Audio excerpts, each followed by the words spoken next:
بسم الله الرحمن الرحیم. ګرانو کتونکو، الب خان شیرپوس تاسو په خدمت کې حاضر دی.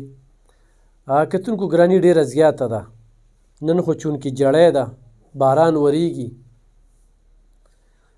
دلته کې دا باران رحمت چې کوم دی د هغه غریبانانو خلکو دپاره زحمت جوړ شي، څوک چې پکې ټکه پکه مزدوري کوي او د چا چیز څوک هم نه وي، نو هغې خو بیا ژوند ډېر ګران وي.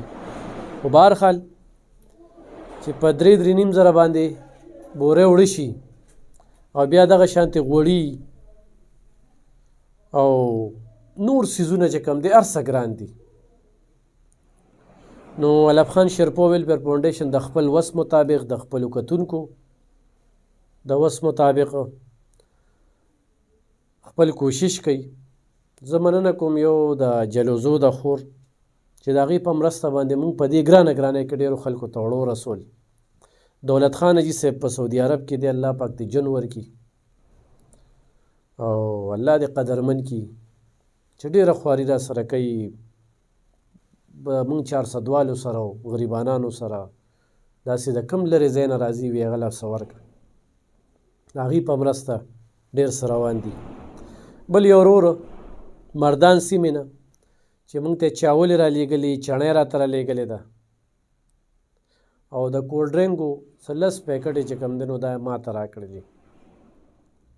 کې ما ډېرو خپلو لکه غریبانان دي نو بطور یو ګفټ مې ورکړل، خو کولډ ډرینګ کاټن یې راکړی. نو زه دغه ورور ډېره زیاته مننه کوم چې په دې جړۍ کې خو څوک چاولې کور ته یوسي، چڼه کور ته یوسي، خو سپورې مو خوري نو څه نه څه جون خو به بچت شي. او سیله اوریجنل روجې یې راله راکړي نو انشاءالله دغه سلسله به روانې. تاسو وینئ چې دغه روجې موږ په پیکټو کې اچولي 2.5 کیلو او غواړو چې دا غریبانانو ته ورکو. دلته ډېر راځي او په دې جړۍ کې دا زنانه چې کومه ده ډېر وخت نه ځي راځي. خاوند دی چې کوم دی نو نشه کوي او 5 بچي دي، 2 بچي یې بیماران دي، د وینې ضرورت دی ورته. مخکې مې ویډیو کړې وه، نمبر مې هم پکې د دوی اچولو، خو خلکو داسې تنګ کړل چې هغه نمبر دوی بلاک کړه.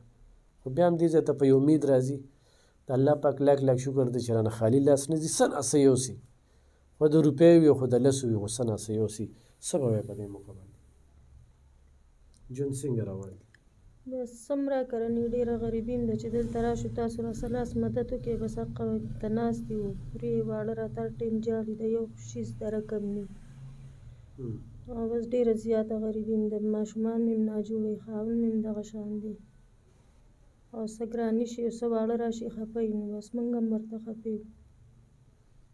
صحیح. دا چڼه او وریجې به ځان سره یوسې، انشاءالله د غوړو غم به هم دلې وکړو. ښه صحیح ده او الله به یې کوي. ګرانو کتونکو، الب خان شیرپو ویلفیر فاونډیشن رجسټر سره تاسو کومک کوئ، د چا وس کېږي چې یو ګوتی غوړي راله داسې یو څو والي چې داسې خلکو له یې ورکوو.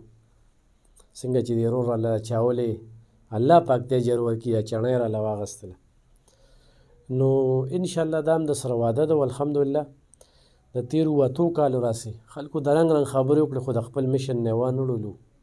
او دا کار دا د الله د رضا دپاره، ځکه چې بره د الله کیمره لګېدلې ده، هغه یې ویني او غیر نه اخلي دا کار. او د خپل رب لاک شکر وباسو چې یاره په دې جړۍ کې دلته څوک راشي، یا ته څوک کال وکړي او ورته وایې راشه ځان سره څه یوسه، خو چاولې وي دغه پیکټ یې ورکوو، خو چڼه ده دغه پیکټ یې ورکوو. نو څه نه څه ګزاره به پې کېږي. نو په دې کې را سره تاسو هم مرسته وکړئ او په داسې حالاتو کې موږ کار کوو چې هغه لونډې لپاړې چې د هغوی څه بل څه کار نشته دی، چا دې اوبه هم په ګیلاس کې نه وي ورکړی، خو څه به او دا چل دی او دا چل دی. په خپل چم ګاونډ کې د غریبانانو خیال وساتئ، ګراني ده. دغه خلک چې کم خبرې کوي په خپل ګاونډ کې ستا نغري کې خو اور بلیږي، خو د دې بل په نغري کې اور بلیږي. حکمرانان خو بې حسه دي او غټ خلک چې کوم دی نو هغوی خو به هر څه پاخه کړي، خو غریبانان به څه کوي؟